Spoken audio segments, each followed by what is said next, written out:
በቅርቡ ፈረንሳዊ ጋዜጠኛ ጆን ማርክ ደባህ ቡርኪና ፋሶ ተገኝቶ የሀገሪቷን ለውጥ በአካል ለመመልከትና ለመዘገብ እንደሚፈልግ ባቀረበው ጥያቄ መሰረት ተፈቅዶለት ወደ ቡርኪና መጥቶ ነበር። ታዲያ ጋዜጠኛው በጉብኝቱ ወቅት ከትራኦሬ ጋር ቃለ መጠይቅ የማድረግ ዕድልን ሲያገኝ በሀገሪቷ የሚታየውን ለውጥና የትራኦሬን ሚና በሚያጣጥል መልኩ ጥያቄ አቀረበ። ትራኦሬን በወቅቱ እጅግ በተረጋጋ ስሜትና በራስ የመተማመን መንፈስ የሰጠው ጥበባዊ ምላሽ ጋዜጠኛውንም ሆነ ታዳሚዎችን አስደንቋል።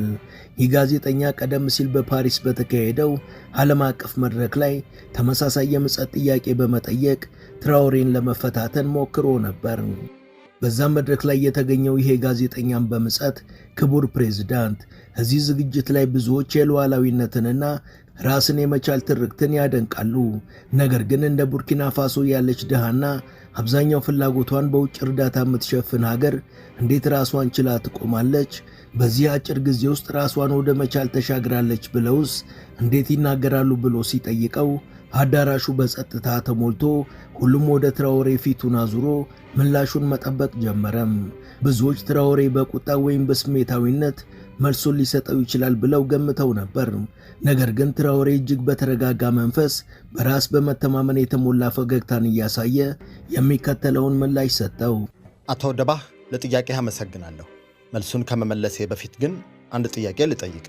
ፈረንሳይ ለዘመናት ከቡርኪና ፋሶና ከመሰል ሀገራት የበዘበዘችው ሀብት ባይኖር ኖሮ አሁን ያለችበት ደረጃ ላይ ትደርስ ነበር ብለህ ታምናለህ? ፈረንሳይ በቡርኪና ፋሶ ቦታ ብትሆን ኖሮ ዓለም ይህን ትችትህን ያዳምጥ ነበር ብለህ ታስባለህ? ጋዜጠኛው ትራኦሬ መልሶ በጠየቀው ጥያቄ ክብደት ተደናግጦ ፈጣን መልስ መስጠት አልቻለም። ለመመለስ ሲሞክርም ቃላቶች ተበታትነውበት ነበር። እየተነጋገርን ያለነው ስላሁን ነው፣ ስለ ታሪክ አይደለም ብሎ ጋዜጠኛው መልስ መስጠት ሲጀምር ትራኦሬ ወዲያው አቋርጦት አሁን ያለውን ጊዜ የሚቀርጸው የትላንት ታሪክ ነው። የቡርኪናን አሁናዊ ይዞታ ለመረዳት ከፈለክ የቀኝ ግዛት ዘመን ታሪኳንና ሀብቷ ለዘመናት ሲበዘበዝ የነበረበትን ጊዜ በደንብ መመልከት አለብህ። ያ ታሪክም የአሁኑ እውነታ አካል ነው በማለት ትራኦሬ አስገራሚ ምላሽን ሰጥቶታል። ትራኦሬ አክሎም ራሳችንን ስለመቻል ስናወራ አንድ ነገር ግልጽ ማድረግ እፈልጋለሁ። በእርግጥማው ተግዳሮቶች አሉብን።